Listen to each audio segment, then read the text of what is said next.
In the Gospel on the Solemnity of the Most Holy Trinity, Jesus tells his disciples that the Spirit of truth will guide them to all truth, declaring to them everything that is his.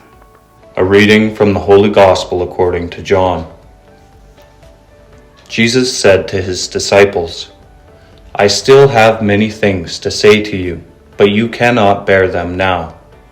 When the Spirit of truth comes, he will guide you into all the truth, for he will not speak on his own, but will speak whatever he hears, and he will declare to you the things that are to come. He will glorify me, because he will take what is mine and declare it to you. All that the Father has is mine.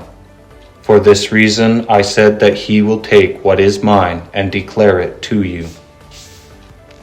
The Gospel of the Lord. Today, the Church celebrates the Solemnity of the Most Holy Trinity. The Catechism of the Catholic Church teaches, "The mystery of the Most Holy Trinity is the central mystery of the Christian faith and of Christian life.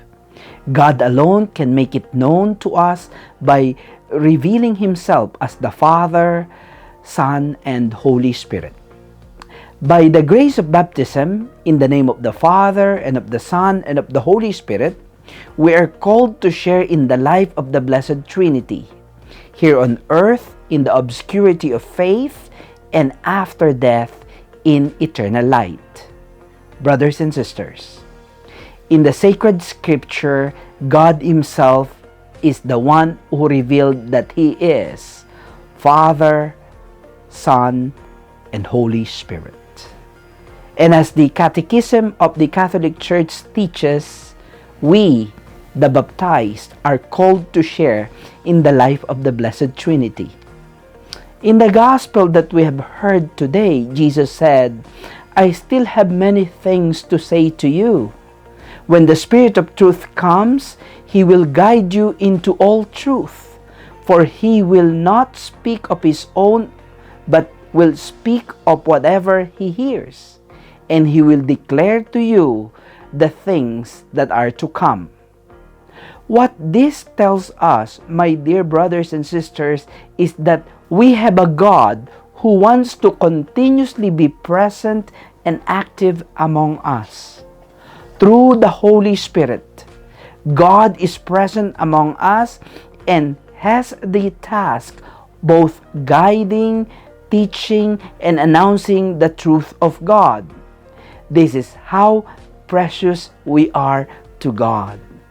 He wants to continuously be present among us and to tell us even more about himself, about God's kingdom, about how we can live our lives even better, so that we remain in him until that day when Jesus comes again. The mystery of the Blessed Trinity should tell us, my dear brothers and sisters, that communion, not division, is God's identity. The Father, the Son, and the Holy Spirit. The Trinity is a communion of love. And God wants us to be a part of that communion. This is the good news. This is part of the beauty of our faith. We have a God who wants to continue to be in relationship with us, in communion of unity and love. The question is how we should welcome God's offer and invitation that He is so generously sharing with us. This week, I am with the priest of the diocese for our clergy retreat. The topics of our retreat are timely and offer an answer to that question.